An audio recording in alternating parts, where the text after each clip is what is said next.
Hey, mes paroles valent cher. Salut à tous. J'espère que vous allez bien. Le chairman pour vous servir. Les Guesnay m'appellent le chair, les Fimbi 500. Et les étrangers disent le chairman. Mais c'est pas bon. Sarcel représente. Sect Abdoulaye. Bienvenue sur WSL. C'est toujours ton émission qui rassemble les motifs.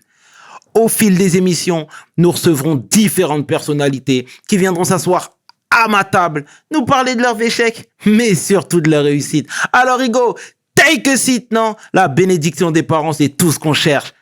Ndetara la doula Toby. PDG, let's get it! We hustle, baby.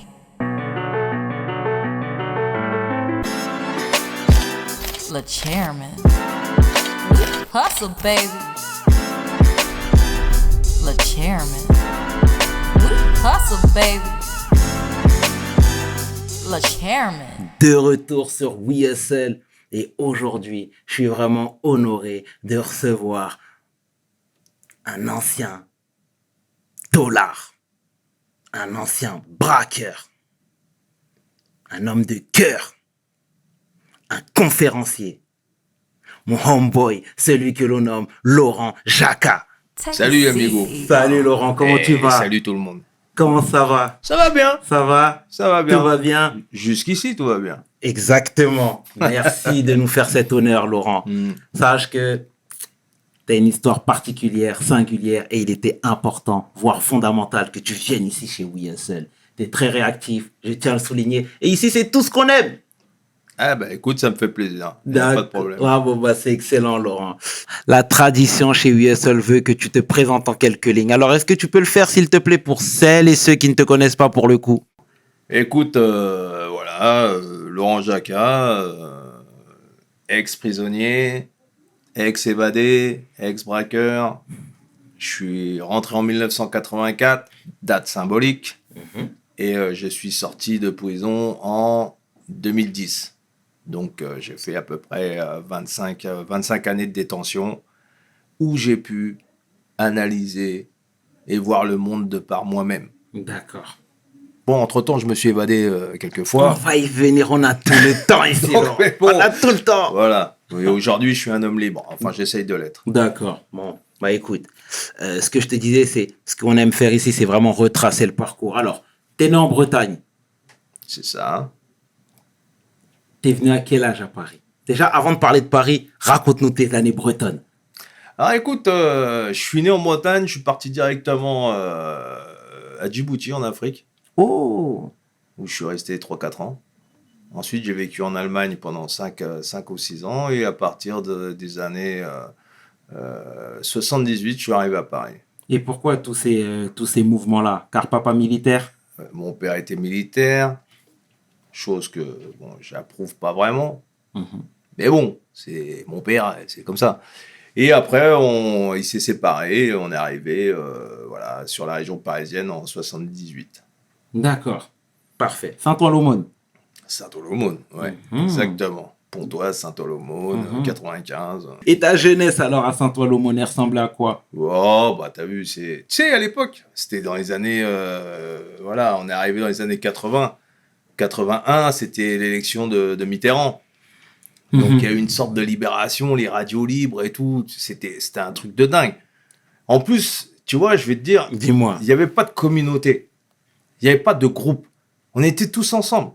Tu vois, il y avait les Renois, les Rebeux, les Feuges, les machins. Tu vois, il n'y avait pas de trucs religieux, de machin, chacun son ghetto. Il n'y avait pas de scission. Il n'y avait pas de scission. On était tous ensemble, on était tous des frérots. Et franchement, on le vivait bien, tu vois. Et au contraire, on se taillait, on faisait des vannes de ouf, tu vois. Et c'était une ambiance particulière, ces années 80 comme ça. C'était vraiment une ambiance très libre. Tu vois, c'était les années Giscard, Pompidou, Giscard, je vais te dire, il y avait 2 chaînes de télé, c'était un truc de fou. Hein. Tout était contrôlé, en fait. Et quand Mitterrand est arrivé, donc la peine de mort a été abolie, il y a eu plein de changements. Bon, évidemment, moi, je suis pas socialiste, hein, je suis apolitique complet, tu vois.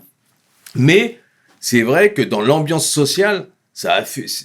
C'était une sorte d'explosion, tu vois, les radios libres, elles sont arrivées, toutes les radios libres sont arrivées, une sorte d'énergie qui est arrivée. C'était vraiment des belles années, vraiment. D'accord. Vraiment des belles années, quoi. Et ouais, et j'en ai un très très bon souvenir dans la région. Tu vois, c'était pas comme agressif comme aujourd'hui. C'était pas les bandes, des machins. Bon, il y avait quelques bandes, tu vois, mais c'était pas le. C'était vraiment sympa, quoi. On fumait, tu vois. Avant, c'était du Libanais, t'imagines, c'est pas du Marocain, hein, c'était du Libanais. C'était, tu vois, tu vois, c'était sympa, c'était cool, quoi. Vraiment, c'était vraiment. Regarde des bons souvenirs. Ouais, j'avoue que. Bon, après, c'est la banlieue, tout ça, machin, mais tu vois. Mais c'est assez cool, ouais, c'était assez bien. Et moi, quand je parle avec mes anciens qui ont sensiblement ton âge, ils me disent tous que c'était des musiciens. Ils ont une culture vraiment musicale au top. Ouais. Tu vois. Et je suppose que c'est la même chose pour toi. Mais ouais. Mais tu sais que le rap, il a commencé là. Exact. Tu vois à chipper, à choper, là, Sydney. Tu vois, personne le rap américain, à part quelques initiés, nous, c'était de la variété française avant. Mariti, Gilbert Carpentier, c'était ça. Et là, c'est arrivé. Il y avait des groupes de rock, Trust et Téléphone, etc. Ça a commencé à exploser à ce moment-là, vraiment. Et le rap est né à ce moment-là. Le rap français, parce que d'abord, c'était issu du rap américain. Exact. Ils essayaient d'imiter. Et puis, c'est surtout la breakdance qui est arrivée à l'époque, le hip-hop, comme il disait. T'as vu, voilà les références de ouf. Mais c'était ça, personne connaissait c'était quoi. Et puis, les groupes, ils ont commencé à se faire là. Les groupes de rap, les anciens groupes de rap, NTM, Assassin, etc., tu vois, ont commencé. Et après, bah, maintenant, c'est devenu... bon. Et l'ambiance à la maison dans tout ça, c'était comment? Ouais, écoute, l'ambiance à la maison, elle reste à la maison. Hein. Ouais. Donc, voilà, quoi. Non, ça allait, moi, je vivais dehors. D'accord. T'étais déjà un renégat. Pas un renégat, mais j'aime la liberté. Et je prenais...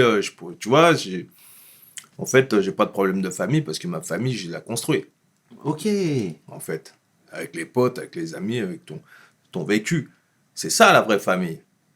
La famille vraie de substitution, en l'occurrence. Ouais, exactement. On se retrouve toujours dans un truc comme ça. L'être humain, il est fait pour se reconstituer. Automatiquement. Sinon, il meurt. Donc, les liens sociaux, c'est pareil. S'il n'en a pas, il est construit. Et du coup, parce que apparemment, t'étais un féru de punk. Ouais. Pas forcément, non. Ah ouais? Non, j'étais vraiment...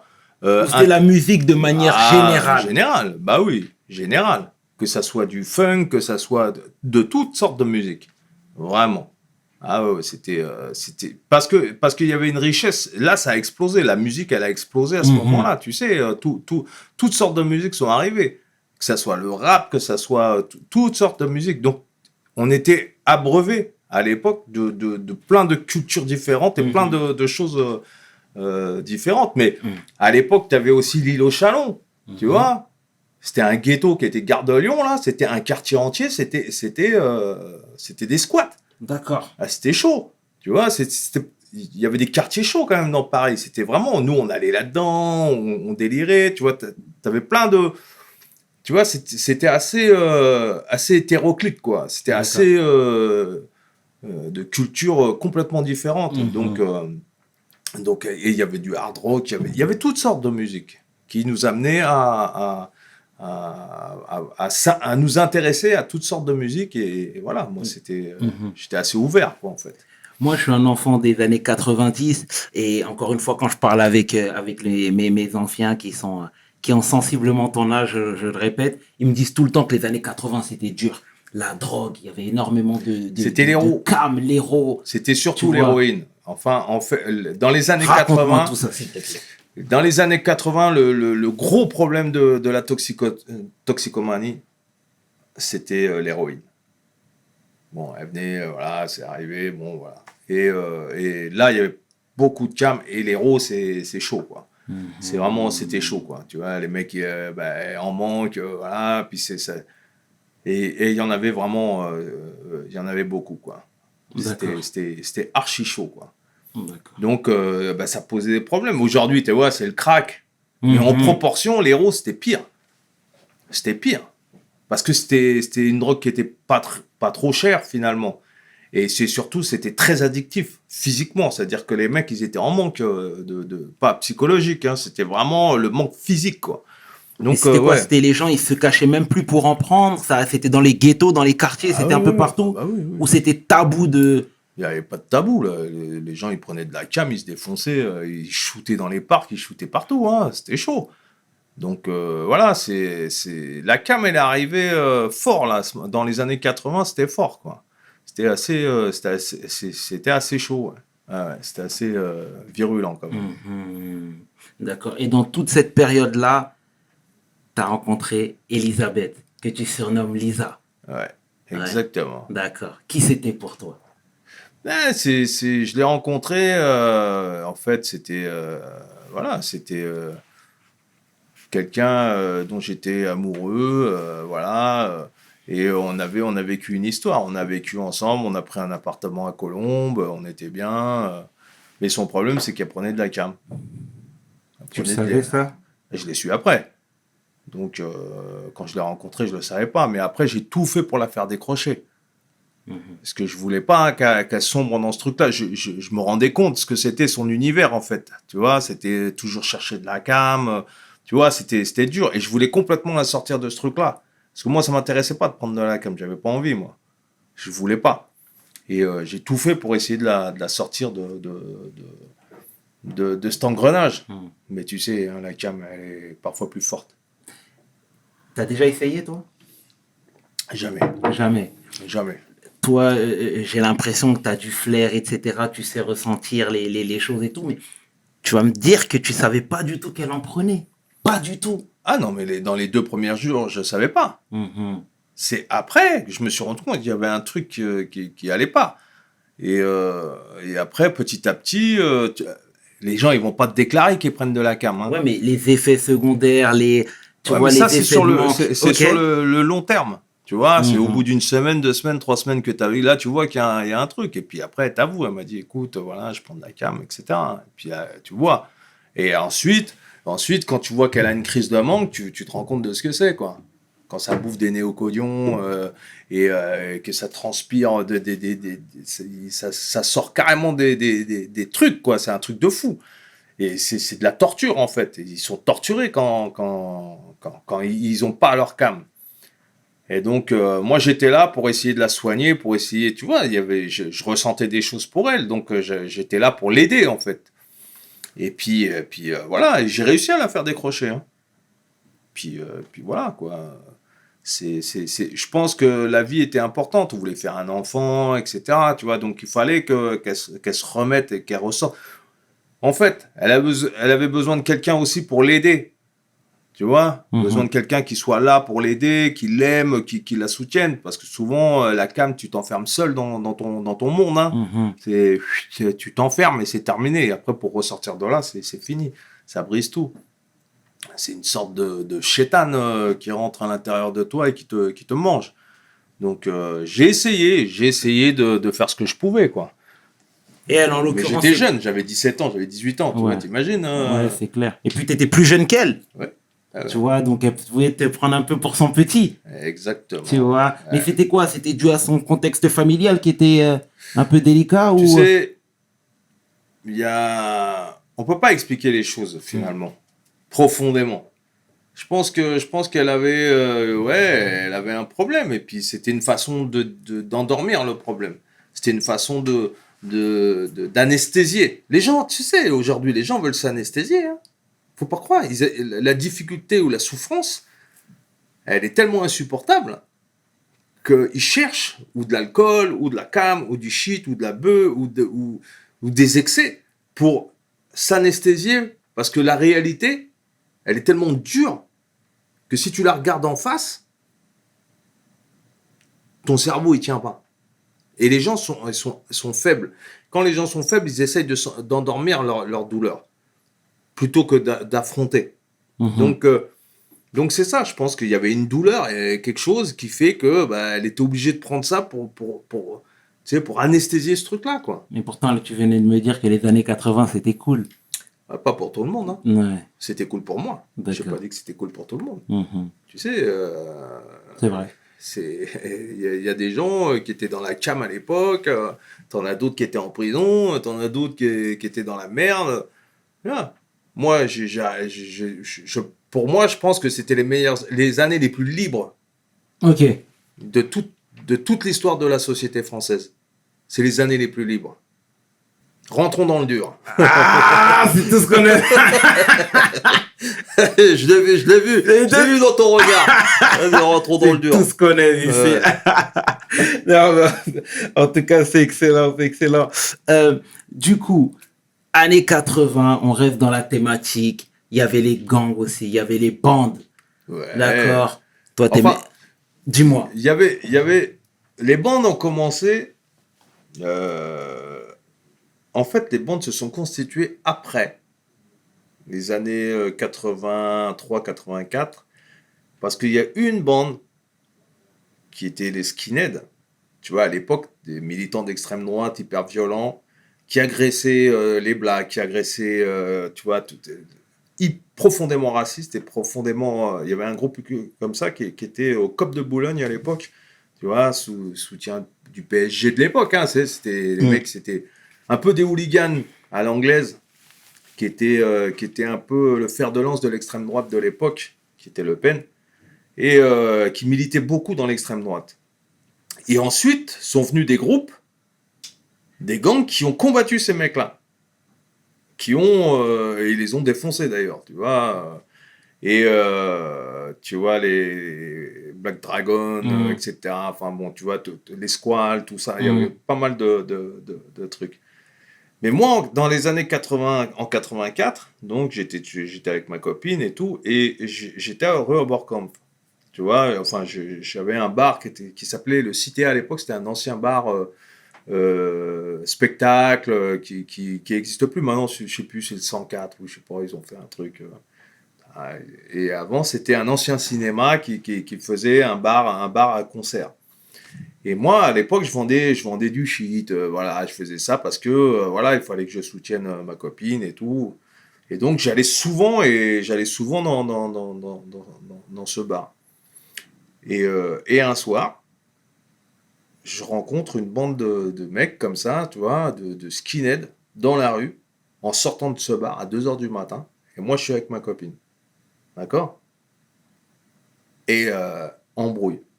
Ils nous sautent dessus, on ne sait pas pourquoi, c'est dans leur délire, ils agressaient les gens, mais violemment. Tu regardes des documentaires sur ce qu'ils faisaient ces mecs-là à l'époque, je peux te garantir qu'ils fracassaient tout le monde, c'était leur délire. D'ailleurs, sur Brut ou sur... il y a des trucs sur cette équipe-là. Et bref, ils m'agressent, bagarre. Moi, je pense à ma copine, ils sont 8. Il est 2h du matin, machin, et c'est des crânes rasés, c'est des skinheads. On sait ce qu'ils font à l'époque. Aujourd'hui, on sait. Mais à l'époque, voilà, tu vois, les rencontrer dans la rue à 2h du matin, c'était chaud, quoi. Et tu vois, Doc Martens, crâne rasé, ils sont là pour frapper, ils sont pas là pour discuter avec toi. Et donc les immigrés, etc. Et on tombe sur ces mecs-là. Bagarre avec eux au départ, et moi j'essaie de faire partir ma copine pour pas qu'elle soit embrouillée. Ça se passe bien, j'arrive à sortir du groupe et à partir. Mais ma copine, quand elle voit que je me fais frapper, elle les insulte. Elle dit, mais qu'est-ce que vous faites, toi, bande de etc. Tu vois. Et moi je lui dis, tais-toi, faut qu'on parte, parce que je sens le danger, je sens que c'est chaud. Et les mecs, ils reviennent. Mais ils reviennent pour elle. Et là, je sais qu'on va manger, tu vois. Et malheureusement, ce soir-là, j'ai une arme. Je la sors. Et quand je vois le danger arriver, je sais qu'ils vont nous faire du mal. En fait, je tire dans le tas, quoi. Mais je tire au hasard. Même pas, je vise. J'en touche un et j'en blesse un autre.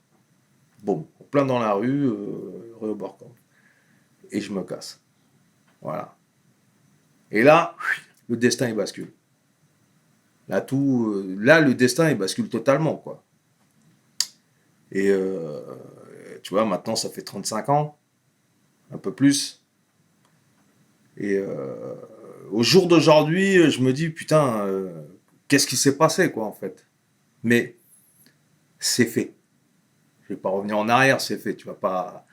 Et à partir de là, le destin, il a complètement basculé. Et je suis rentré dans un autre monde. Terminé les années 80 où on était libre et tout ça. Et finalement, je finis, pour expliquer cette agression, je finis par me rendre, j'ai 18 ans, tu vois, à un moment donné, les Condés, parce que, tu sais, dans le bar, ils savaient qui j'étais, ils finissent par retrouver, etc. Bon, je me dis, la seule solution, c'est d'expliquer ce qui s'est passé. Et donc, je me rends, je vais au commissariat, je dis, voilà, je viens pour l'affaire Oberkamp. Le mec, il me dit, ah non, c'est pas l'heure, ils sont pas là. Je dis, mais c'est moi qui ai tiré. Ah, le mec, putain, il a pété une... Il me note, machin. Et là, je rentre dans l'univers, garde à vue, etc., etc. Et système judiciaire, quoi. Système que je connais pas. J'arrive, tu vois, c'est un monde complètement inconnu. Tu n'avais jamais connu de garde à vue, rien du tout? Non, j'ai toujours réussi à m'échapper. Ok. Non, mais tu vois, c'est vraiment... là, on rentre carrément dans le dur, quoi. Et donc, ma copine, elle témoigne. Les mecs qui sont là, ils racontent leurs trucs. Ils disent oui, voilà. Et moi, je dis mais on s'est fait agresser. 2h du matin, les mecs, ils nous sautent dessus, quoi. Je fais que oui, j'avais une arme.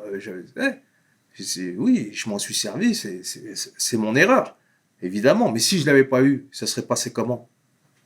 Tu regardes Clément Méric, tu regardes Brahim Bouram qu'ils ont jeté dans la Seine. Parce qu'il faut se rappeler maintenant, avec le recul, tout ce qui s'est passé, tous ces mecs, ce qu'ils ont fait, de prendre un Algérien comme ça, un jour de 1er mai, et de le balancer dans la Seine pour le tuer, ou bien Clément Méric qui... Tu vois ce que je veux dire? Bien sûr. C'est ça, c'était le fascisme, et c'est des mecs qui revendiquaient leur violence et leur extrémisme et leur racisme ouvertement, et qui utilisaient la violence dans les rues de Paris pour revendiquer leur truc. C'était ça, c'était comme ça. Alors, tu peux retracer l'histoire, tu vois leur parcours, tu sais. Mais à l'époque, les juges, les flics, ils savent pas exactement c'est quoi ce phénomène de bande, c'est quoi ce phénomène de... Tu vois, je veux dire, c'est... Bien sûr. C'était nouveau. C'était nouveau. Et voilà. Et je rentre dans la machine judiciaire comme ça. D'accord. William Deligny, ça te parle? Ah, celui-là qui fait du bouddhisme maintenant. Exactement. Mais il faisait partie de cette équipe-là. Eh ben, on l'a reçu aussi. Ouais. Et c'est ce qu'il nous disait. Ouais. Donc, c'est la suite logique, en fait. Ben, Celui qui a tiré, ouais. c'était toi. Ouais. D'accord, parce qu'il nous a parlé de ça. Ouais, je sais. Il fait maintenant, c'est devenu un bouddhiste. Ouais. Et lui, il raconte. Il dit la violence qu'ils utilisaient. Ils éclataient des mecs à coups de rangers. C'est ce qu'il a dit. Des trucs de fou, ils faisaient. Et un jour, ils sont tombés sur moi. Voilà. C'est comme ça. Maintenant, je demande pas à avoir une médaille pour ça. Si j'aurais pu éviter ça dans ma vie, je l'aurais évité. Mais c'est comme ça. Je l'accepte. Il faut accepter son destin. Hein, c'est comme ça. Je vais pas me mettre à pleurer aujourd'hui. Ça sert à rien. Les remords, les regrets, etc. Stop. Mais c'était un phénomène qui a vraiment... alors, t'avais Batskin, t'avais tous ces mecs qui sont maintenant dans Identité... les groupes en costume cravate. Bien sûr. Tu vois, de l'extrême droite qui milite et tout. Ils faisaient partie de cette équipe-là. Après, ils font ce qu'ils veulent. Moi, je suis apolitique, je m'en fous, tu vois. Mais voilà, le point de rupture, ça a été ça dans ma vie, quoi. La bascule, elle a été là, à ce moment-là. Parce que je me dis, Laurent Jacquat, c'est très franco-français. Ouais. Tu Mais vois, ça veut rien dire. je me dis... C'est, Non, mais si on suit l'idéologie des skins, ouais, mais tu comprends sais, ce que je veux dire? ouais, mais c'est pas forcément... Alors, si tu suis leur idéologie, évidemment, si je suis black, ou si vraiment je fais rebeu, ou... Alors là, oui, tu peux... Mais en fait, tu rencontres un couple dans la rue, et puis tu as envie de les agresser, tu les agresses aussi. C'est vrai. C'est vrai. Tout simplement. Voilà, et c'est ce qui est arrivé. Donc, maintenant, aujourd'hui, la chose, elle est faite, elle a été... Et d'ailleurs, c'est simple, je rentre à Fleury-Mérogis, donc ça se passe en décembre 84. Je rentre à Fleury-Mérogis le 12 décembre 84. D'accord? Année charnière, 84. C'est vrai. Année charnière. Mhm. Et donc là, je rentre, en fait, dans un monde ultra répressif, oppressif. Et là, c'est le choc, quoi, tu vois, un choc total. Et donc, je rentre dans la plus grande prison d'Europe, Fleury-Mérogis. C'est une ville. Et moi, je savais même pas qu'on avait conçu des cages pour les humains. Qu'on avait conçu des menottes, des cages, des cellules, des camions pour transporter dans des cages de 1 mètre sur 1 mètre, enfermés. Je connaissais pas cette industrie pas de la torture, mais de l'oppression, de la répression. Je savais pas que ça existait. Quand tu l'as pas goûté, tu sais pas que ça existe. Alors, là, ils font une garde à vue, ils sont dans une cellule comme ça, enfin dans une salle de garde à vue. Bon, ils se rendent pas compte, mais t'es fouillé, t'es mis à poil. Hop, on t'enlève tes lacets, on t'enlève tes machins. Tu rentres dans un truc et on te met les menottes. Tu peux plus faire comme ça. Tu es comme ça. C'est clair. Physiquement, t'es contraint. On te met dans une cage, tu peux pas sortir. Et psychologiquement, c'est un choc. Et tu vois, on enferme ton corps dans un espace et on t'empêche de pouvoir te mouvoir. On t'enlève le mouvement. On t'enlève le mouvement physique. Et psychologiquement, c'est très, très, très dur. Et donc, et après, on te fouille à poil. Quand tu arrives en prison, on te met à poil. T'as pas l'habitude qu'on te mette à poil devant un lascar comme ça et te dit allez, enlève ça, enlève ça, enlève ça. Tu vois, et l'enfermement, les menottes, les flics, le système, les gyrophares, le truc, tout ça, c'est carrément dingue. Et il faut vite t'adapter, quoi. Très, très vite. Parce que si t'as pas le cerveau qui suit, enfin, déjà, ton cerveau, il est de l'autre côté. Hein, et il n'est pas encore là parce que tu es en état de choc. Et après, tu rentres dans la matrice Fleury-Mérogis, la prison où les gens sont enfermés dans des cellules, où ils sont dans des promenades, où ils sont... Et voilà. Et je rentre en 84 dans la plus grande prison d'Europe. Et la violence, dès le départ, elle s'est traduite par quoi? Comme tu l'as dit, les conditions qui étaient déplorables. Mais toi aussi, tu as dû te bagarrer, j'imagine. Bah, c'est simple. T'arrives dans Fleury... Ou tu avais déjà des connexions qui étaient à Fleury même? Non. Zéro connexion? Non, zéro connexion. Tu es obligé de t'adapter et apprendre tout de suite. C'est-à-dire que tu arrives, c'est un monde inconnu pour toi. Tu es un arrivant, comme on dit, entre guillemets. C'est un arrivant. Donc, on te met dans une cellule, tu arrives dans une cellule. Bon, déjà, tu fais les arrivants, tout ça, tu fais le parcours, machin. Ensuite, tu vas dans une cellule et on t'ouvre, tu as ton pactage, tu as un plateau. Enfin, à l'époque, il y avait un plateau, machin, deux, trois conneries. Et tu rentres dans une cellule. Et tu rentres. Déjà, tu vois, il y a un seul lit.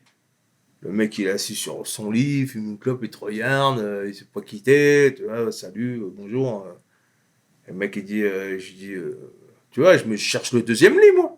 Et il me sort un matelas sous son lit, il dit, voilà, tu dors par terre. Surpopulation, tu dors par terre. Les cellules à Fleury, elles sont faites pour une personne.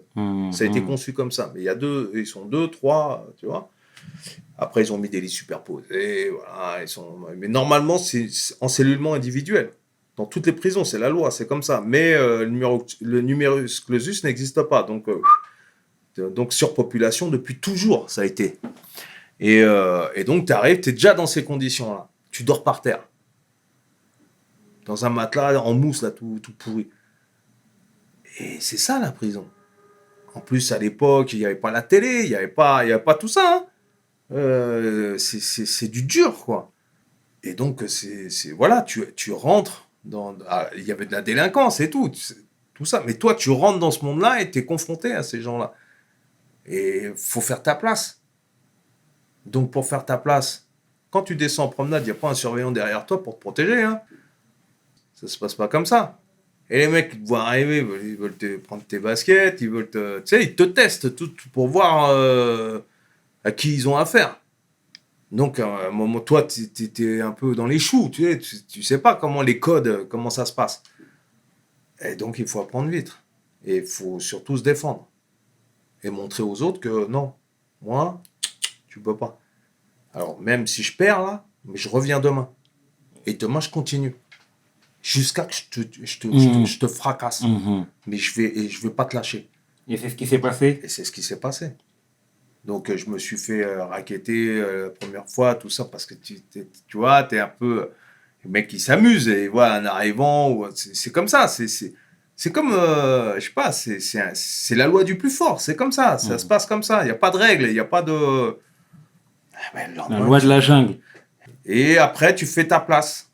Et après, petit à petit, tu rencontres un pote, tu te fais pote. Tu vois, c'est comme ça que ça se passe, petit à petit. Et malheureusement, il y en a qui ne supportent pas. Ils arrivent, ils sont arrivés avec une affaire, c'est chaud pour eux. Ouais. Ou bien, je sais pas, et parfois, c'est pour ça qu'il y a beaucoup de suicides en prison. Hein. Les mecs, ils tiennent pas. Ils tiennent pas la pression. Parce que c'est une grosse pression, en fait. T'as déjà pensé à ça, toi? De quoi? Au suicide? Non. Jamais? Franchement, non. C'est pas mon truc. Tu vois, je suis plus dans la résistance, moi. C'est comme ça, c'est ma nature. Je suis plus dans la résistance. Je suis pas du genre je suis plus dans le combat que dans une espèce de... Alors, tu peux avoir des coups de fatigue, hein, tu peux avoir des coups durs. Mais non.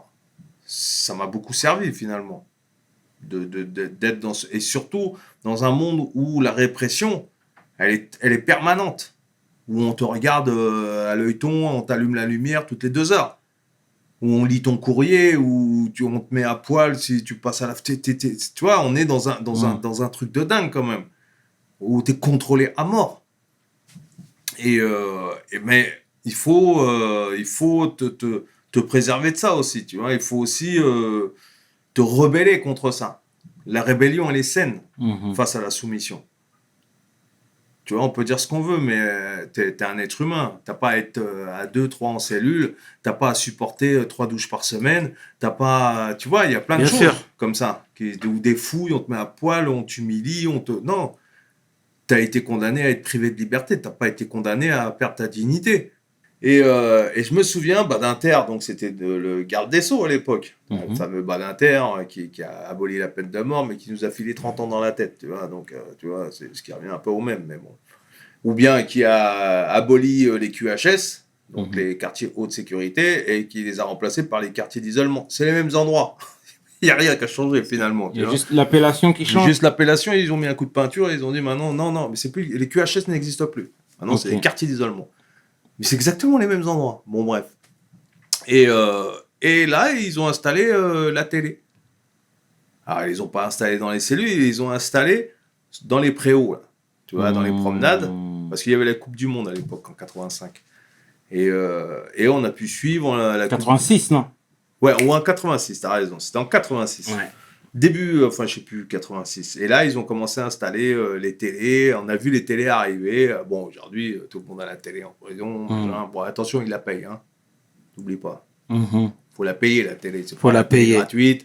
Il n'y a rien de gratuit. Hein. Tu dois tout payer. Ouais. Il n'y a pas faut pas croire que les gens pensent que c'est l'hôtel. Hein, que les gens, ils arrivent. Non, il y a des indigents, il y a des pauvres en prison qui ont rien à bouffer. Et crois-moi, c'est dur pour eux, crois-moi. Si jamais t'as pas ce qu'il faut, si t'as pas d'oseille, tu manges, mon frère.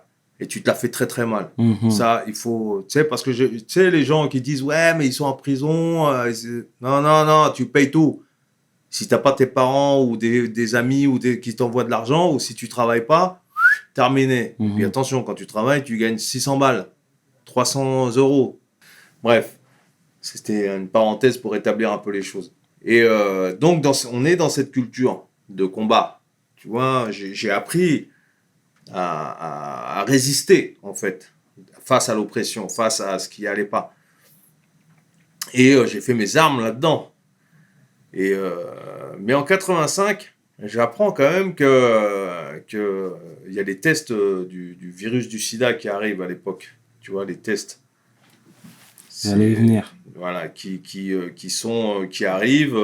C'est Montagnier d'abord hein, qui crée le test pour voir si tu as été touché ou pas par ça. Parce qu'aujourd'hui, il y a plein de virus, tu vois, Covid-19, mais nous, on a connu ça bien avant. Mhm. C'est pour ça qu'aujourd'hui, je suis en forme. Tu vois. D'accord. Bref.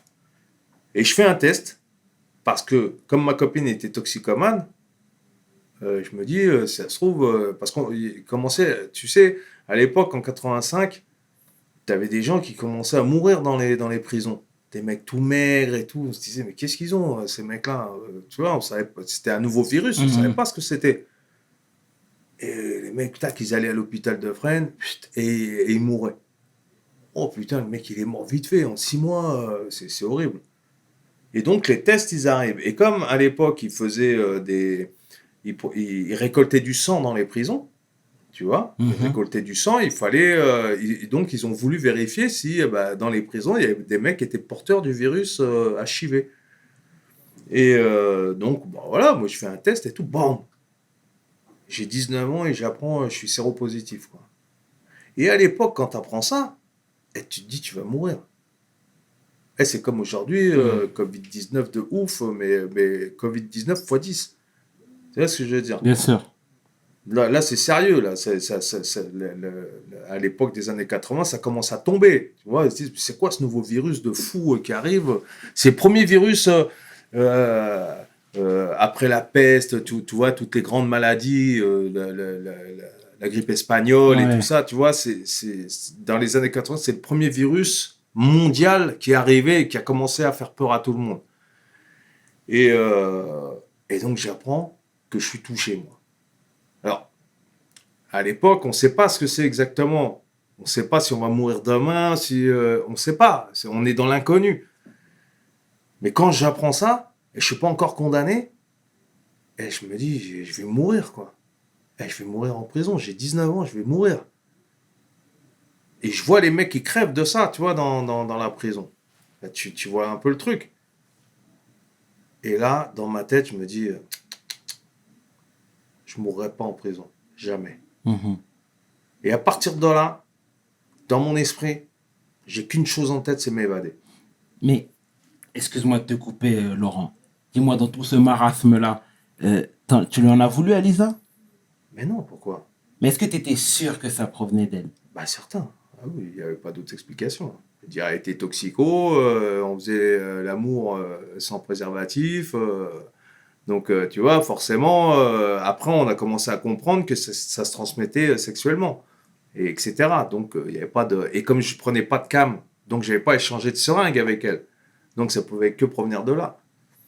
Donc, j'apprends ça, et on s'en parle, elle a fait un test aussi, et elle se rend compte qu'elle aussi, elle est touchée, quoi. Tu vois, et donc, voilà, l'explication, elle est claire. Ok. Et donc, à partir de là, c'est la guerre, quoi. Et là, mon esprit, il change complètement. Je suis hyper violent. Il y a plus d'arrangement. Parce que, si tu veux, le chronomètre, c'est mis en route. J'ai plus d'avenir. C'est fini. Je suis en prison. J'ai plus d'avenir. Je suis dans un milieu ultra violent. C'est mort. Donc, c'est la guerre totale. Et c'est comme ça, je rentre dans une espèce de... Il n'y a plus de concession, il n'y a plus de diplomatie, quoi. On y va. Et donc, alors Mitterrand, l'avantage avec lui, c'est qu'il nous donnait des grâces. À chaque élection présidentielle, à chaque année, on avait 9 mois de grâce, t'imagines? Plus des grâces supplémentaires, ça fait que ma peine de sûreté, parce que je suis condamné, je prends 10 ans. D'accord? Je prends 10 ans de réclusion criminelle, parce que en fait, pour un blessé et un mort, tu prends 15 ou 20. Ouais. Et là, ils ont coupé la poire en deux parce qu'ils se sont rendus compte que, ouais, il y a eu une agression. Mais le fait, si tu veux, il n'y a pas de légitime défense parce que la réponse n'est pas proportionnée à l'attaque, ouais. en fait. Okay. Donc, c'est ça. C'est le truc. Et puis, à un moment donné, tu prends aussi ta responsabilité. Tu vois, je veux dire, il y a quand même un blessé et un mort. C'est pas rien non plus. Ils ne vont pas te libérer demain. Donc, je prends 10 ans. Mais 10 ans, alors que je viens d'apprendre que ça, pour moi, je suis mort, quoi. Parce qu'à l'époque, dans nos têtes, on se dit, notre espérance de vie, là, c'est 4-5 ans. Hein. Et donc, à partir de là, je fais tout. Alors, je suis condamné. Et à un moment donné, je suis transféré à Melun, donc un centre de détention pour faire ta peine. Et là, je comprends que pour sortir, il faut la jouer fine. C'est-à-dire, il faut faire des preuves de réinsertion, etc. Donc, voilà, je trouve un boulot d'oxy, je fais mes trucs, machin, et puis ça se passe bien. Et avec le jeu des grâces, etc., ma peine de sûreté, elle descend. C'est-à-dire à 4 ans et demi, 4 ans et quelques. Donc, à partir de là, tu peux commencer à présenter une permission, préparer une conditionnelle, etc. Et donc, je demande, voilà, je rentre dans ce truc-là et je tombe sur une CIP, une SPIP sympa, tu vois, qui comprend mon histoire, qui essaie de, tu vois, et qui m'appuie, et j'obtiens une première permission de 5 jours. Et je redécouvre la société, mais en fait, je me rends compte que j'ai complètement changé. Pendant 4-5 ans de violence et de tu vois, d'état d'esprit très... Et en plus, avec tout ce compte à rebours qu'il y a dans ma tête, et ce manque de perspective, je suis sans concession, quoi. T'es un animal libéré. Pas un animal libéré, mais simplement, il y a eu une transformation. Et cette transformation, surtout quand tu es jeune, quand tu as 18-19 ans et que tu ressortes à 23-24 ans, toutes ces années-là que tu as passées dans une ambiance de violence et d'enfermement et de privation, attends, j'ai passé mes 20 ans en prison, moi, etc. Je veux dire, j'ai pas eu de jeunesse voilà, donc... Et tu es encore dans cet état d'esprit, donc j'ai mes permissions, et un jour, il me donne une permission de 10 jours. Je disparais. Je reviens pas, moi. Je vais faire quoi? Je vais revenir en prison, attendre la fin de ma peine, me réinsérer, rentrer dans la société, trouver une meuf, un appartement. Elle serait intervenue combien de temps après ta libération? J'aurais fait encore 2 ans, 3 ans. Tu vois, le temps de faire une conditionnelle, etc. Mais bon, peu importe.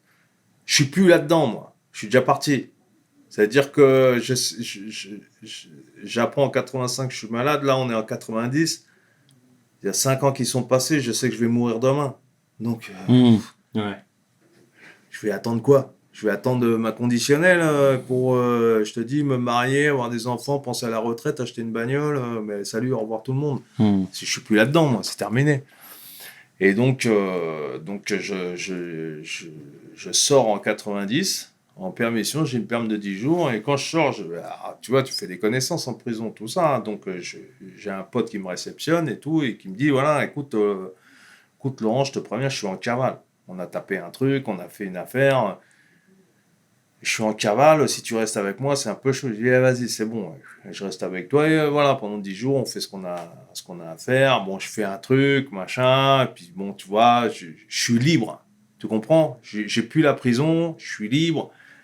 Alors, je fais des trucs, machin, et à un moment donné, on arrive au terme des 10 jours. Et je me rappelle, je suis à Opéra, là, dans un hippopotamus. Et on est là, on est tranquille, on est à table, il y a des copines, machin, on vit, quoi. Je vis, en fait. J'essaie de vivre tout ce qu'on m'a enlevé, je vis. Ouais. Purement humain. Et mon pote, il me dit, tu sais que tu rentres demain, là. Et normalement, là, demain, si demain tu rentres pas, t'es en cavale. Et je dis, écoute-moi bien, tu sais quoi? Je sais même pas de quoi tu me parles. De quelle prison tu me parles? Moi, je suis un homme libre, moi, il n'y aura pas. Je rentre pas, salut, au revoir. Et là, je pars en cavale. Je reconstruis. Je trouve un appart, voilà, je suis bien. J'avais pas le permis, mais j'ai une bagnole, j'ai des faux papiers. Et je rentre dans le truc comme ça, tu vois. Et je me dis, c'est ça, pour moi, c'est la vie qui me correspond. Je suis libre, je suis dans la clandestinité. Il n'y a pas possibilité d'aller à l'étranger? Si, mais j'y suis pas allé, tu vois. J'avais des faux faf, j'avais des faux papiers, j'étais bien, voilà, quoi. Et donc, et ça me plaisait. Je trouvais ça bien, quoi. J'ai pris ma liberté. On me l'a pas offerte, mais je l'ai pris. Elle est à moi, la liberté, je la prends. Vous m'avez pris ma liberté, maintenant, moi, je la reprends. C'est comme ça. Sauf qu'un jour, tu vas chercher ta baguette de pain, hop, tranquille, et tu vois 3-4 mecs comme ça, t'en as un, tu dis, oh là, celui-là, qu'est-ce qu'il fout là? Tiens, je vais passer par là, et boum, ils te sautent dessus, et les condés, ils sont là, bam, et ils te fracassent, ils te mettent les menottes, terminé. Et tu te retrouves, ils t'emmènent, garde à vue, machin, cavale, tac, tac, tac. Tu dois recommencer et tu dois retourner au placard. Fin de cavale, terminé. Et tu te retrouves au mitard pour 45 jours parce que tu t'es évadé.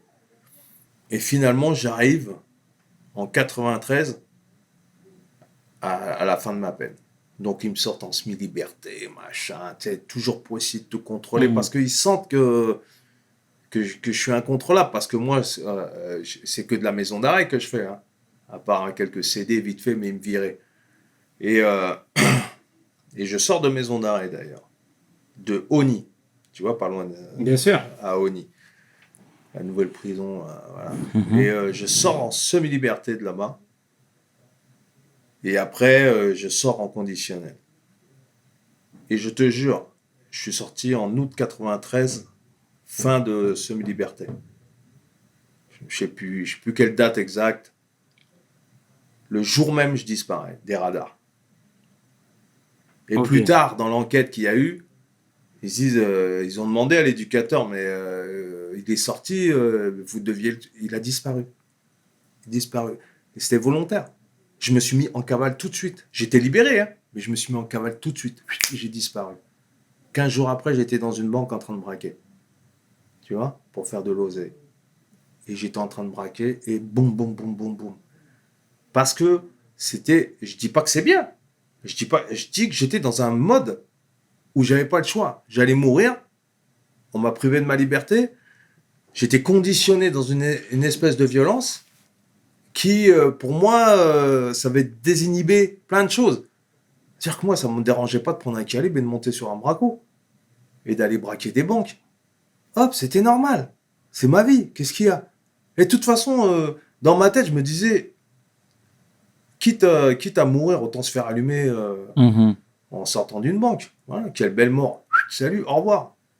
Mais il est hors de question de rentrer dans un système social déjà qui m'a condamné, de deux, qui ça ne durera pas. Et ensuite, c'est un choix. Et je prends le choix de... C'est une erreur. Je ne dis pas qu'il faut le faire. C'est ce que j'ai vécu. À l'époque, dans mon état d'esprit, je dis, mais j'en ai rien à foutre de votre système. C'est bon. Paf. Et là, aujourd'hui, tu regrettes ou pas? Je regrette rien. Ça a été dans ma formation. D'accord. Tu sais, aujourd'hui, on a enlevé le parcours initiatique. D'accord? Dans la plupart des êtres. C'est pour ça qu'ils ont... Ça fait partie du parcours initiatique. Autant dans le bien, autant dans le mal. Si tu veux vraiment savoir qui tu es, il faut faire les deux parcours. Connaître tes limites, voir jusqu'où tu peux aller. Alors, je dis pas que c'est bien. Je dis que ça fait partie de mon histoire. Et donc, hop, les choses, elles s'engrainent.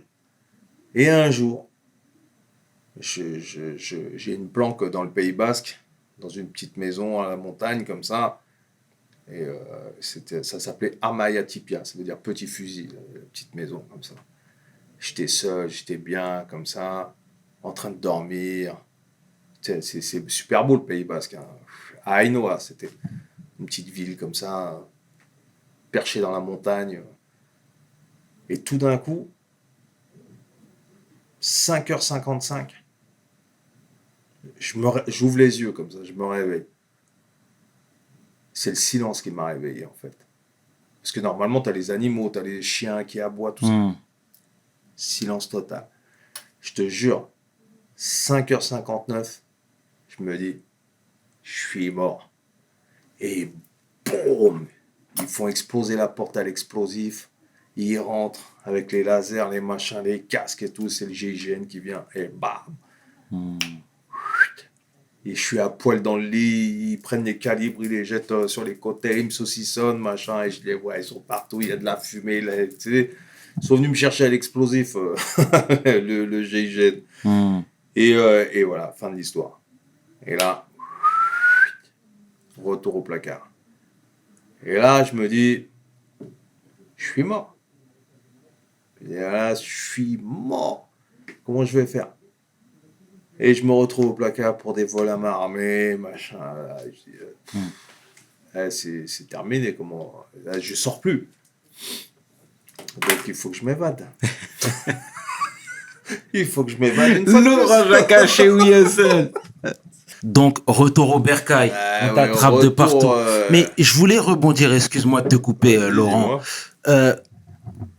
Tu vois, dans toute cette période sombre, là, ta famille, c'était quoi les liens? C'était quoi les rapports? Lisa? Ben, en fait, tu fais un choix, quoi. Bah, Lisa, elle a sombré dans la cam et puis elle est morte d'une OD, tu vois. Elle a fait une OD Ouais. quand tu étais là-bas? Ouais, elle est morte. Lors de ta première peine ou seconde peine? C'est sur la seconde peine. Mais D'accord. bon, mais est-ce qu'elle venait te voir déjà? Est-ce qu'elle se sentait coupable? Ou elle était déjà, elle, dans une autre... En fait, c'est la faute à pas de chance. Et moi, je lui en voulais pas. Je connaissais ses faiblesses, je savais qu'elle était toxico, je savais qu'elle était... Et puis moi, ce qui m'a emmerdé, c'est que elle est retombée dans la came. Et profondément. C'est-à-dire qu'elle était perdue, je pouvais plus rien faire pour elle. Après, elle est venue au début, puis après, bah voilà, elle venait plus, et puis elle a fait sa vie. C'est comme ça.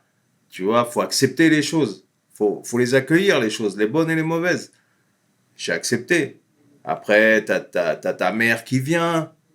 Après, mais après, j'ai tellement changé que j'appartenais plus à leur monde à eux. Quand je suis sorti en 90 en permission, je me suis rendu compte je veux dire, mon frère, il avait grandi, tu vois, c'était pas des étrangers, mais j'avais tellement changé que c'était déjà trop tard. Et en plus, moi, j'avais ma problématique. T'imagines? En fait, je voulais m'écarter d'eux pour pas leur faire de mal. Tu comprends? Il n'y avait plus rien à faire pour moi. J'étais condamné, moi. C'était fini. C'est-à-dire que c'est la marque de M le maudit, quoi. Ça veut dire que non seulement tu vas mourir, mais en plus de ça, tu es rentré dans une extrême violence et tu peux pas faire souffrir des gens. Donc, je me sépare d'eux. Non, mais déjà, te voir à l'intérieur, ils souffrent. Comme tu l'avais si bien dit dans une précédente interview, ils prennent une peine aussi en même temps que toi. Exactement, ouais. Mais ça, tu peux rien y faire. C'est malheureux, mais c'est comme ça. Tu es obligé, c'est les dommages collatéraux, comme on va dire. C'est terrible. J'ai écrit un scénario comme ça qui s'appelait Les Innocentes. Tu vois, où tu voyais le parcours de toutes ces femmes, ces sœurs, ces gens qui subissent la peine de leur conjoint qui est en prison. Et qui subissent, qui vont au parloir, qui subissent des fouilles, qui passent... Tu comprends? Il y a tout ça, qui doivent vivre seuls parce qu'il n'y a plus de revenus, etc. C'est des conséquences de nos conneries. Tu comprends? Je veux dire, c'est pas seulement une personne qui va en prison, c'est aussi toute la famille qui subit la chose. Exactement. Donc c'est terrible. Donc à partir d'un moment, je me suis séparé de ça. C'est-à-dire que j'ai coupé... En fait, il faut savoir éteindre ton côté humain et affectif et sentimental. Il faut savoir le couper, sinon tu vas pas survivre. Sinon tu vas souffrir. Donc tout ça, je l'ai éteint. Et quand tu es en guerre, c'est terminé, quoi. Tu dois pas penser à ça. T'imagines, si tu penses à ça, tu fais plus rien. Et finalement, donc je me retrouve retour casse-prison avec des bracos. Je me dis, je vais pas m'en sortir, quoi. Tu vois, c'est terminé. Donc je dois m'évader.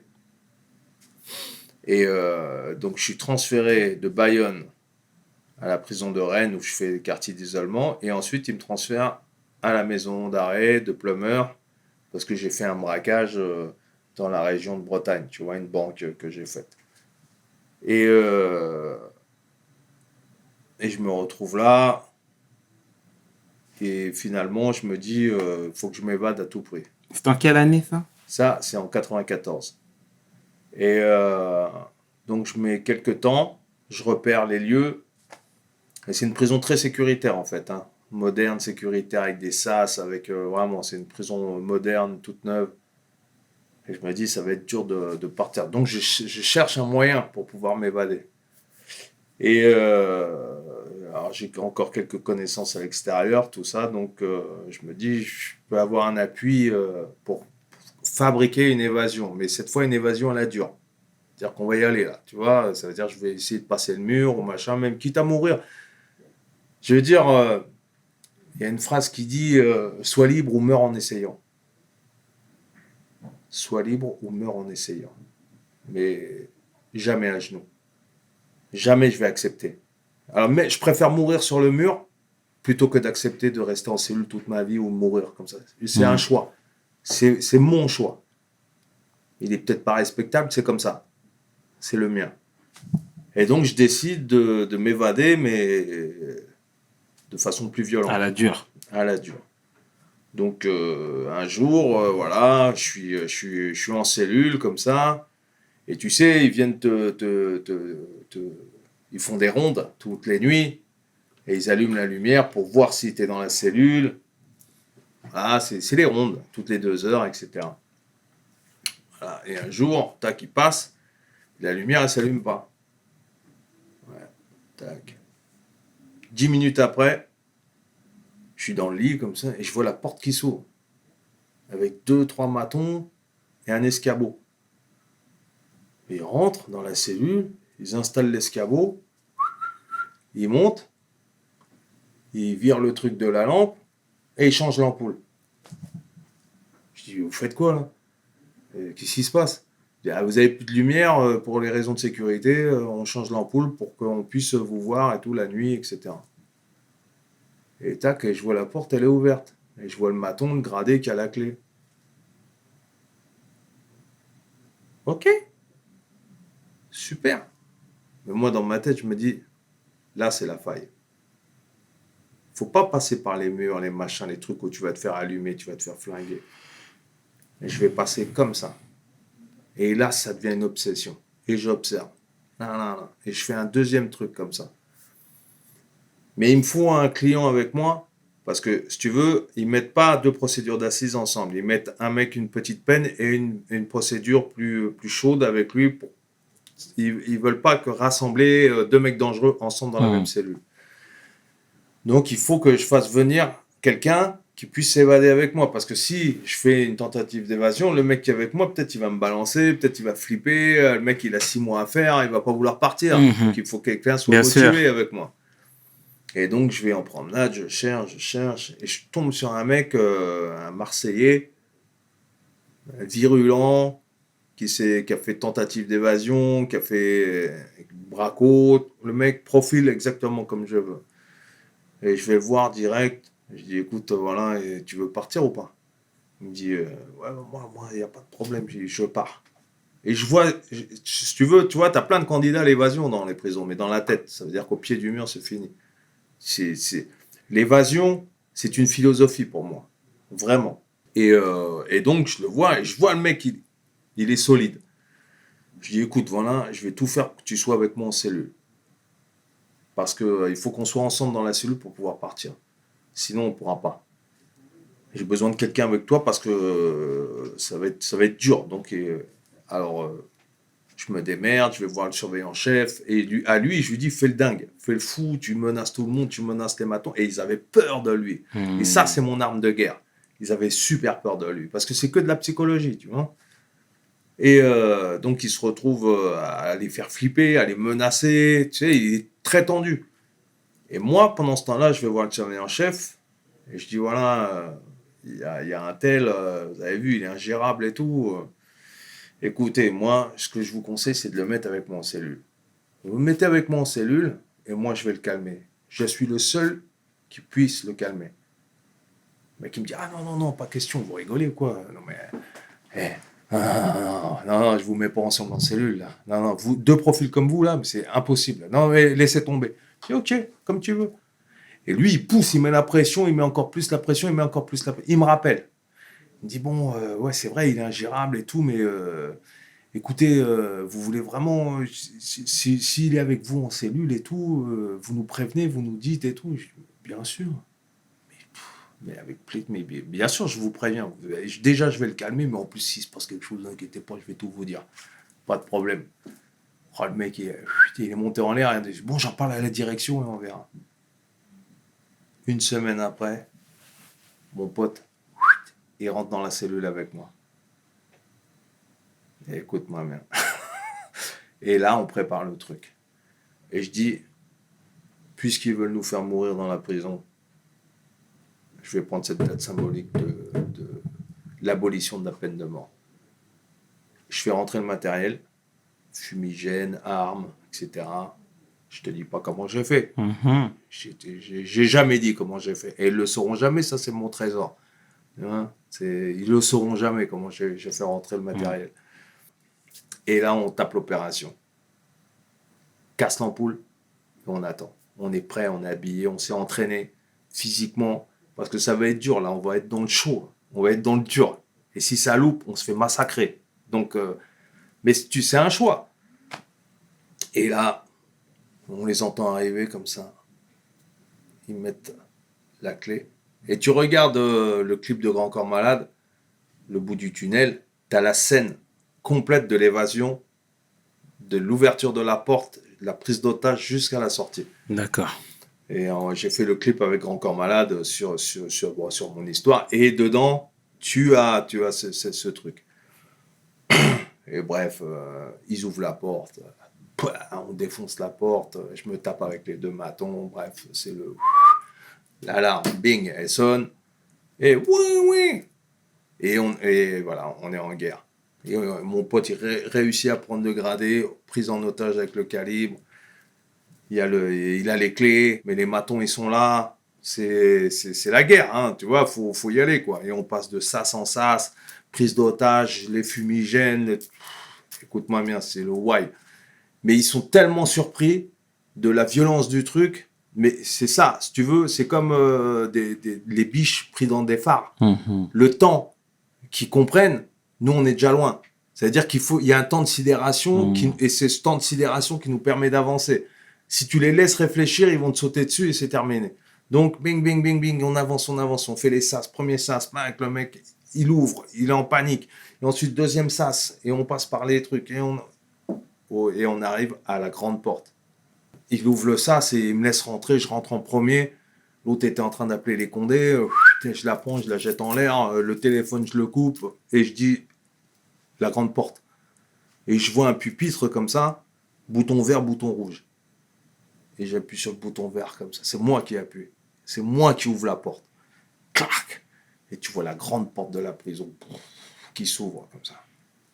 Oh putain. Et là, je peux pas t'expliquer ce qu'on ressent, mais c'est tellement ouf.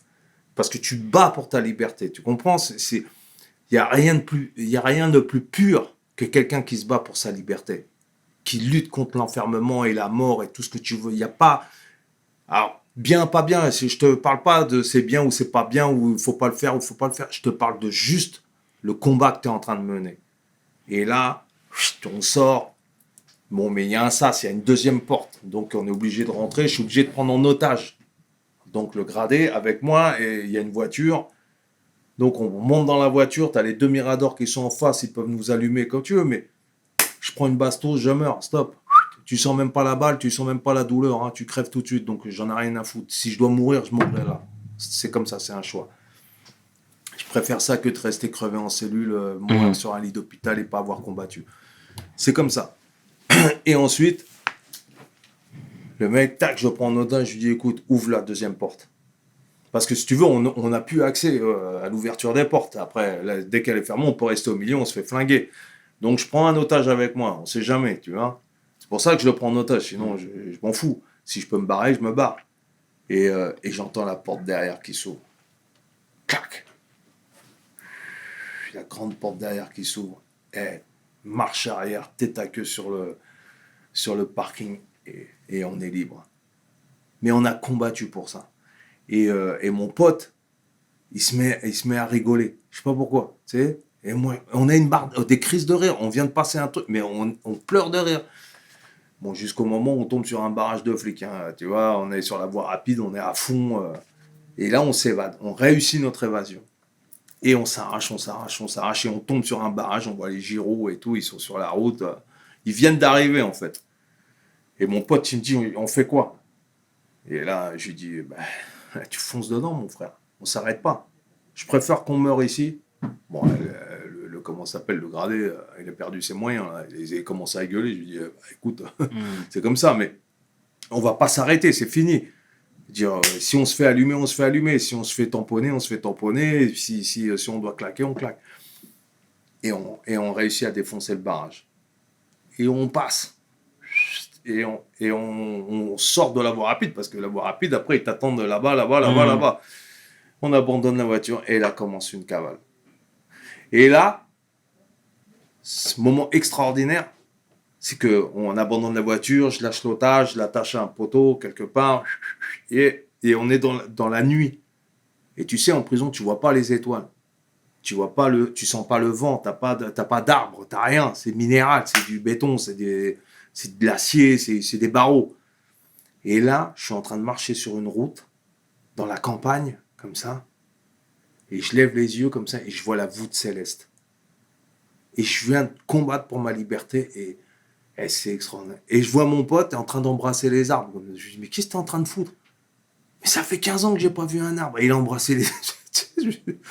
Et tu vois, et là on commence une cavale. Qui dure combien de temps? 4-5 mois. Mais en feu, quoi. Tu vois, l'évasion qu'on vient de faire, c'est chaud bouillant. Là, ils se disent, 2 individus dangereux dans la nature, là, on va mettre le paquet. Et donc, on arrive, on rentre dans une baraque, on prend une voiture, on vole une voiture, on revole une voiture, machin, on trouve dans une planque, ils nous repèrent, on arrive à s'arracher avant, ils pètent avec le GIGN, on arrive à s'arracher, ensuite, machin, et on ne s'arrête pas pendant 4 mois, et on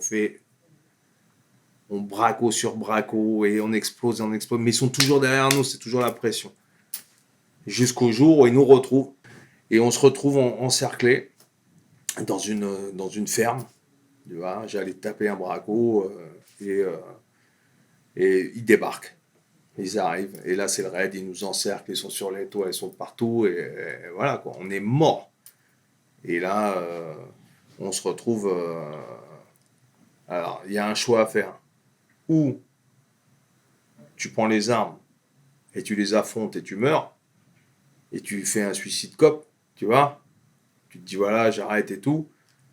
Ou tu te rends et tu gardes espoir. Et mon pote, il veut pas se rendre.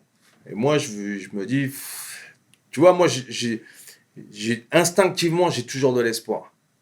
Je suis pas un mec qui va me suicider ou je me dis, ok, j'ai perdu là, mais je vais gagner la prochaine fois. C'est comme ça, ma mentale, elle est comme ça. Et ça m'a beaucoup servi. Je me dis, ah ok, vous avez gagné, vous êtes là, on est mort. On a tenté ce qu'on avait à tenter, on a fait ce qu'on avait à faire. Maintenant, on retourne au truc. Mais il faut que je dise à mon pote aussi, parce que je ne vais pas le laisser.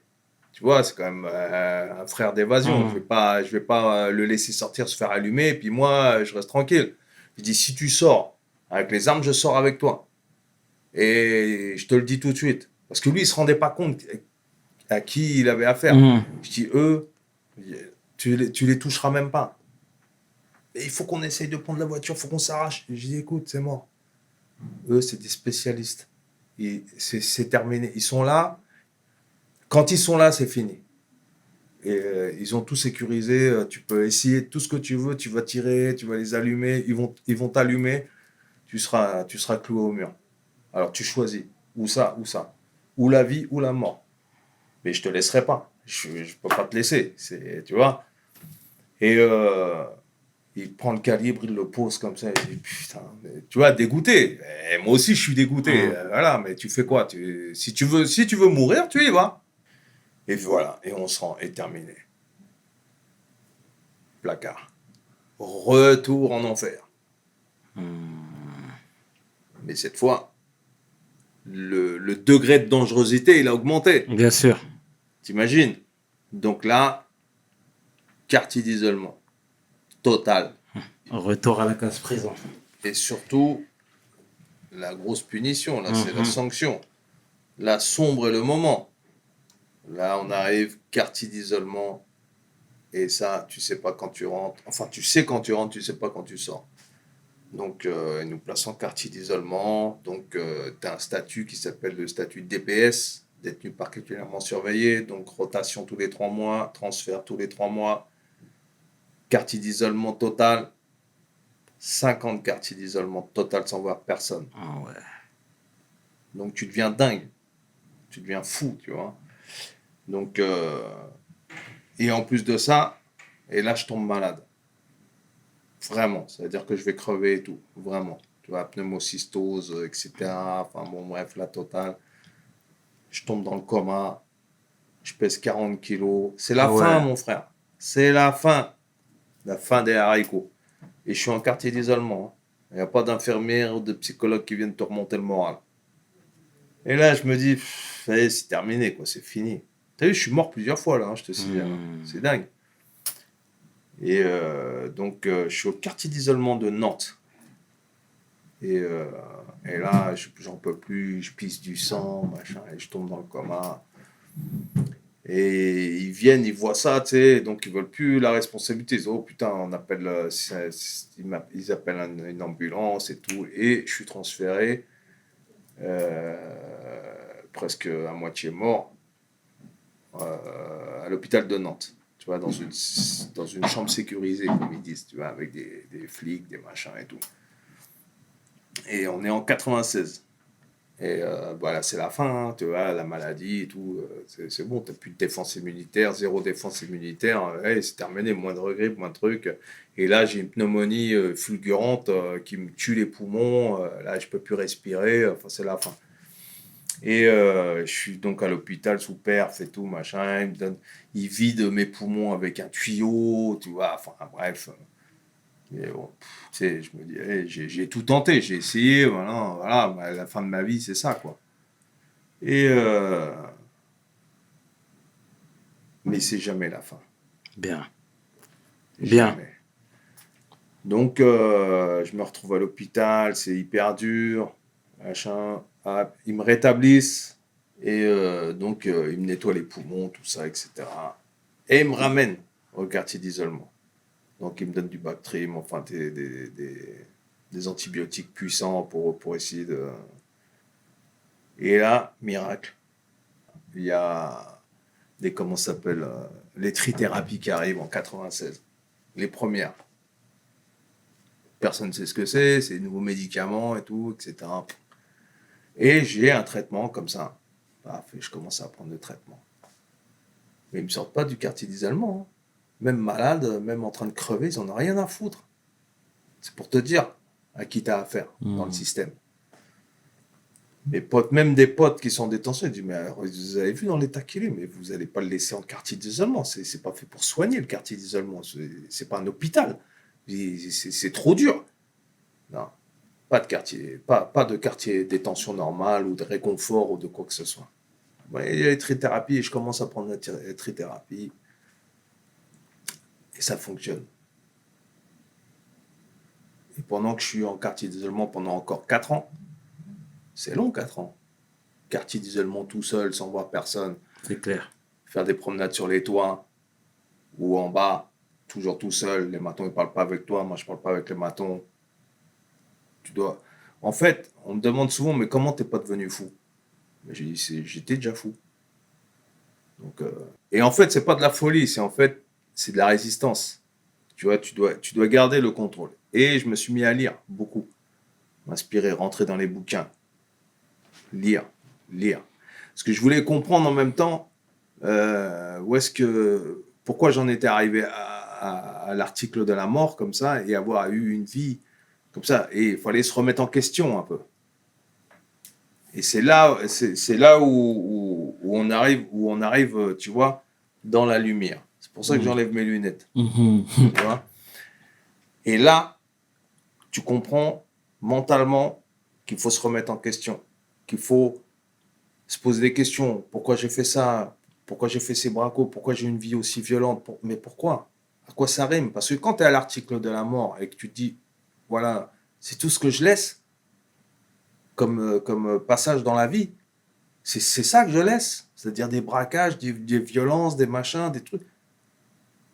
Non, c'est pas ça la vie. C'est pas ça. Il y a une quête, il y a quelque chose.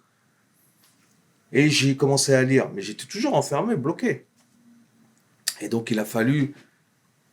J'ai fait 4 ans, 5 ans de convalescence.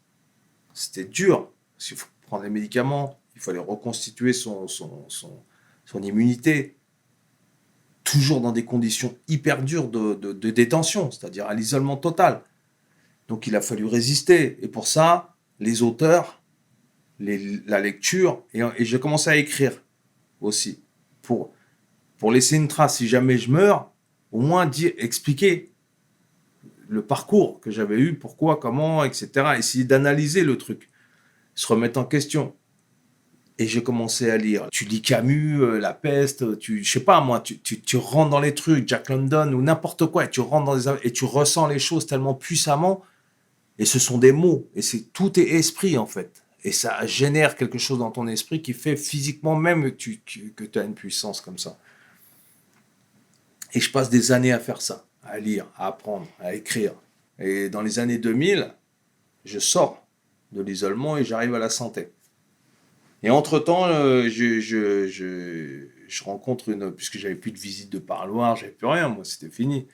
Et je rencontre une femme au parloir, une visiteuse, pas de famille ni quoi que ce soit, une visiteuse, des gens qui viennent comme ça. Et on tombe amoureux, tout ça. Au départ, je voulais... Excuse-moi, je suis obligé de t'interrompre là. Ouais. Tu dis une visiteuse. Ouais. Mais qui visitait qui?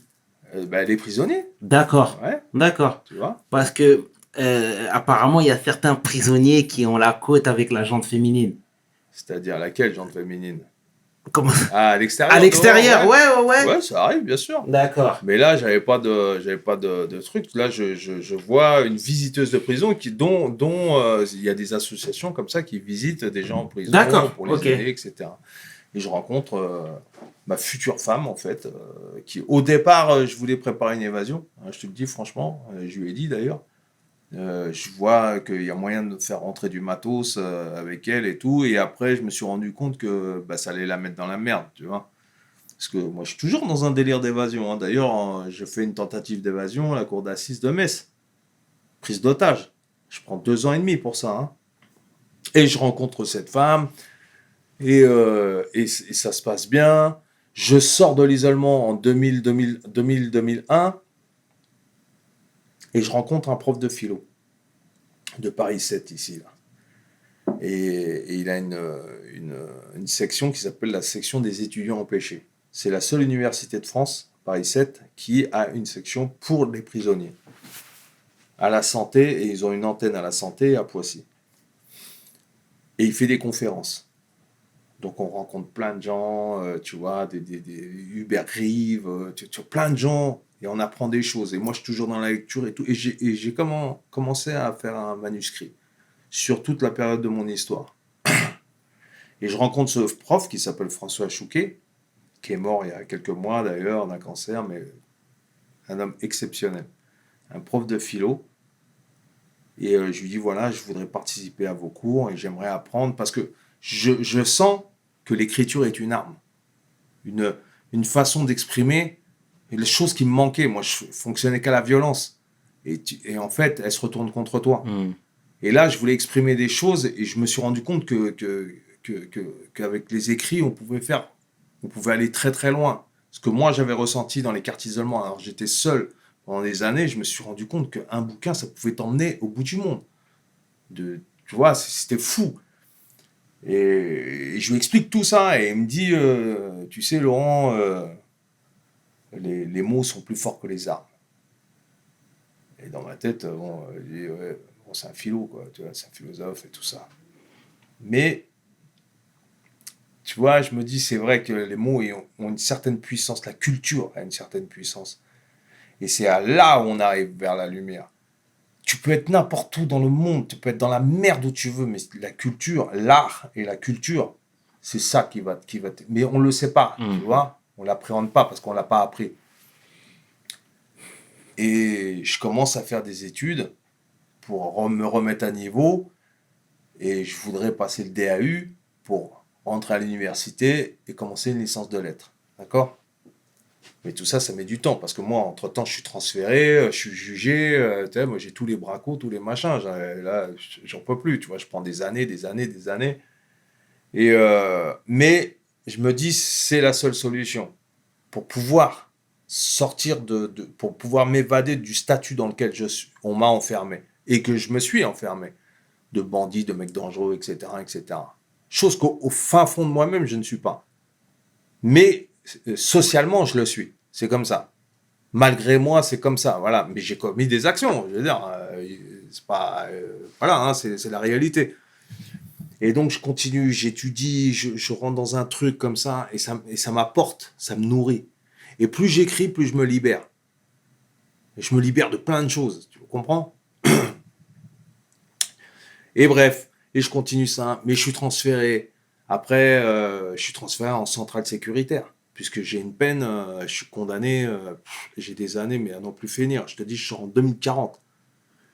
Et finalement, en France, il y a la compression des peines, c'est maximum légal à 30 ans, en fait. Tu vois, donc ils enlèvent toutes les peines et ils te réduisent à 30 ans. Et voilà, moi, je suis arrivé, j'avais une trentaine d'années à faire. Mais là, quand tu es dans le camion, tu es condamné définitif et que tu as 30 ans à faire. Tu te dis, mais je ne vais jamais m'en sortir. C'est trop loin. Mais bon, tu vois. Et là, on rentre dans un nouveau monde. C'est-à-dire, le central sécuritaire, c'est très, très spécial. C'est très... Alors, j'avais le parloir avec Leïla, mon épouse, etc. Bon, bref. Donc, la centrale, c'est des gens qui ont perpète, c'est très dur. Et si tu veux, là aussi, il a fallu combattre contre cette espèce d'enfermement d'oubli. Tu vois, c'est des tombeaux à ciel ouvert, hein. Je te le dis, hein. Là, on te met là-dedans, c'est terminé, tu sors plus. Et j'appelle ça le peuple des murs. Les gens, ils deviennent gris comme les murs, ils deviennent la prison, ils sont ingérés par la prison. Et moi, ça, je voulais pas. Je dis pas que je suis un cadeau. Mais je dis qu'à un moment donné, les humains, tu dois les traiter comme des humains. Et viens pas pleurer si tu les traites comme des chiens. D'accord ? C'est-à-dire que la récidive que vous avez, vous la méritez. Tant que vous traiterez des gens comme ça, tant que la façon de traiter des gens, ça sera de les traiter comme des sous-humains, en dessous l'échelle sociale du teckel qui se balade et dont on s'occupe, tant qu'on sera traité en dessous des animaux domestiques, et salut, au revoir. Tu vois ? Donc à partir de là, alors, on est d'accord, on n'est pas d'accord avec moi, je m'en fous. Ok ? C'est comme ça. Mais la révolte, elle est là. Et cette révolte-là, tu peux pas l'accepter. Et surtout quand tu commences à apprendre, quand tu lis les histoires de Ho Chi Minh, quand tu lis des histoires de combattants, de gens qui ont combattu pour la liberté et qui se sont battus et qui se sont fait massacrer. C'est vrai. Tu vois ? C'est vrai. Quand tu vois Allende, quand tu vois des gens de la CIA qui sont venus aller les tuer, quand tu vois que le monde est comme ça et que toi, tu dois accepter et toi, te sentir coupable parce que tu as fait ça, mais j'ai rien à subir, moi. Moi, je me révolte. Je me révolte parce que la révolte, elle est saine. Et donc, je suis dans un processus comme ça, mais en même temps, j'apprends. Et pour vraiment, je te la fais courte, parce qu'il y a plein d'événements qui se passent, mais pour vraiment sortir de ça, s'évader encore, parce que c'est une démarche d'évasion, ça. Hein. Je crée le premier blog de détenus en 2005 sur le Nouvel Obs. D'accord ? Je suis pigiste pour le Nouvel Obs alors que je suis excellent. Enfermé en centrale sécuritaire à Moulin-Isère, la centrale sécuritaire la plus dure d'Europe. D'accord ? Je crée le premier blog d'un prisonnier qui fait une chronique tous les 15 jours à l'écrit. Je fais des articles et des dessins, des dessins toutes les semaines dans le Nouvel Obs. Et j'arrive à créer des articles et ça explose, quoi. Et c'est putain, on n'a jamais vu ça. Le mec, il fait des chroniques sur sa vie carcérale, ce qui se passe à l'intérieur de la prison, c'est le premier qui fait ça. Même Ali Badou, un jour sur Canal+, il interviewe Banater et il lui parle de moi. Je vois ma photo à la télé alors que je suis en prison, quoi. Tu vois, enfin bon, bref. Et la direction, ils deviennent dingues. Le ministère, ils deviennent fous. Ils disent, mais comment il fait, le mec ? C'est pas, parce que je passe pas, c'est un blog pirate. Hein. Je passe pas par la censure, moi. Donc, je les dégomme. Le système carcéral, je le démonte. Et bam, et bam. Et ça, c'est l'écrit. La puissance de l'écriture, c'est ça. Je partage avec les autres à l'extérieur. Et c'est des bouteilles à la mer, c'est des messages. Et j'envoie. Et je rentre dans une lutte comme ça, tu vois. Et ça apporte. Et moi, ça m'apporte, ça me nourrit. Je suis toujours dans ce combat. En plus, je vais mieux, je suis bien. Et je suis transféré pour des raisons disciplinaires, toujours, à la centrale de Poissy. Et après, j'arrive toujours dans cette optique d'écriture. Mon premier bouquin sort en 2003 quand même. La guillotine carcérale, il sort en 2003. J'édite un bouquin. C'est-à-dire que mon statut, il change. Je deviens écrivain, je deviens pigiste pour le Nouvel Obs, et je suis en train de construire. C'est-à-dire que je me rends compte qu'il n'y a pas de limite, en fait. Même je suis au fin fond d'un trou, j'arrive à construire tout ça. Et c'est ça qu'il faut comprendre. Et tu peux le faire, mais c'est juste de la volonté. C'est-à-dire n'importe qui, mais je n'ai rien de plus que les autres. Hein. Sauf que moi, j'y crois. Bien. Et après tu lis de la psychologie, de la philosophie, etc. Et tu nourris, et tu deviens vraiment fort grâce à la culture et à l'art, etc. Et tout ça pour te dire que finalement, je reprends espoir en la vie, parce que déjà, physiquement, je reprends le sport, tu vois, je suis vraiment au top. Et j'ai ma petite fille en plus, tu vois. Je sais que je peux faire des enfants, tu vois, parce que si tu veux, tu n'es plus contaminant à partir d'une certaine charge virale. C'est terminé, t'as plus de virus. Le virus, il disparaît. Et je deviens père en 2008 de ma première fille que j'appelle Tileli, qui en kabyle, ça veut dire liberté. Et c'est elle qui me fait sortir, parce qu'ils me font sortir de la prison pour aller à la maternité. Et tu comprends, tout ça, je deviens père, je passe mon diplôme, je le réussis, je suis universitaire. Tu comprends, je suis dans une démarche comme ça. Et là les portes, elles s'ouvrent. Là, la lumière, elle s'ouvre. Tout ça parce que j'ai changé de mécanisme. Jusqu'à ce que j'arrive en 2010 à proposer une conditionnelle. Je suis dans les temps pour proposer une conditionnelle. Et en janvier 2010, j'obtiens ma conditionnelle et je sors de tout cet enfer. Et là, je te dis que tout est possible. T'as vu tout le parcours que j'ai fait dans le noir. Tu reviens de loin. Et aujourd'hui, j'ai fait le clip avec Grand Corps Malade. Je suis en train d'écrire une série. Je vis, je voyage. J'ai fait le tour du monde. Là, en 10 ans, là, j'ai fait le tour du monde. Je suis allé dans des pays, des machins. Tout ce qu'on m'a enlevé, je le vis. Et aujourd'hui encore, je le vis encore. Et j'aime la vie, j'aime les gens, je partage. Et je veux que les gens ils comprennent que rien n'est figé. Tu peux te sortir mentalement, tu peux te sortir de n'importe quel enfer. Tant que t'es pas mort, tu peux sortir de n'importe quel enfer. Bien. C'est ça la leçon du truc. J'ai rien de plus que les autres, je te garantis. J'ai rien de plus que les autres. Simplement, j'ai la puissance de dire c'est possible et je vais le faire. Et même si j'y arrive pas, si je tombe, si je me fracasse, je recommence et je lâcherai rien. Et je continue. Et un jour, la porte s'ouvre. Je te jure, la porte s'ouvre. Et n'importe qui, un mec dans les banlieues, un mec à l'hôpital psychiatrique, un mec dans la merde, surtout aujourd'hui dans la société dans laquelle on nous enferme, il faut rien croire de ce qu'ils racontent. C'est un système. Excellent. C'est excellent. Ils veulent nous enfermer, ils veulent nous contraindre, nous faire croire que la peur est la menace. Si tu n'as pas peur et si tu ne te sens pas menacé, l'homme, il est libre. Et la liberté fondamentale, si tu veux vivre, il n'y a que libre. Sinon, c'est pas la peine de vivre. Bien. Ah, frérot, tes mots sont touchants, frère. Et sont surtout sincères. Donc, en tout cas, je suis sans voix. C'est beau ce que tu dis. C'est juste un conseil à donner. Ouais, c'est bien. tu sais quoi? Mm. Apprenez, culture, libérez-vous, évadez-vous. Bien. Et sortez dans tous ces enfermements dans lesquels on est en train de nous mettre aujourd'hui dans la société, là. Mhm. Ils sont en train de nous enfermer. Restez libres. Mm. N'ayez peur de rien. Et c'est pas la peine.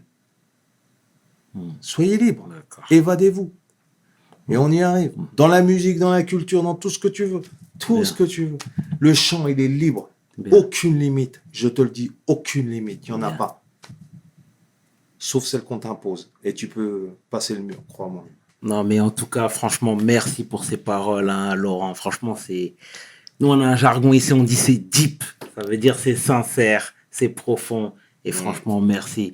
Avant de te laisser, je voudrais qu'on revienne juste sur un point. Vas-y. À 18 ans, tu as blessé un homme, tu as tué un homme.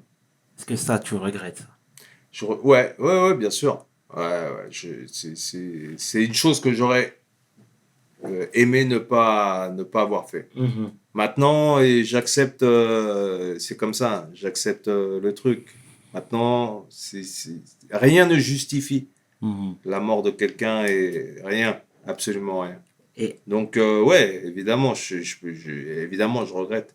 d'accord. Et je regrette pas par rapport à ce que j'ai vécu. Je regrette de l'avoir fait. Oui, j'entends bien, j'entends bien. Et là, du coup, y a-t-il Ellie qui a 13 ans maintenant? Ouais. Y a-t-il Ellie qui a 13 ans? Est-ce que tu lui raconteras sans concession toute ta vie là? Mais j'ai aussi sa sœur qui a 8 ans. Oh, félicitations. Ouais, j'en ai 2. Bien, Donc, je leur ai tout raconté, absolument tout. bien. Et elles n'auront pas de limite. Et elles ne seront pas limitées, ce seront des femmes libres C'est qui se excellent. battront. Excellent, excellent. Excellent, je le souligne une énième fois. Qu'est-ce qu'on peut te souhaiter pour la suite, Laurent? Vivre libre Ouais, et toujours se sentir bien, quoi. Il n'y a pas. Et D'accord. apprendre.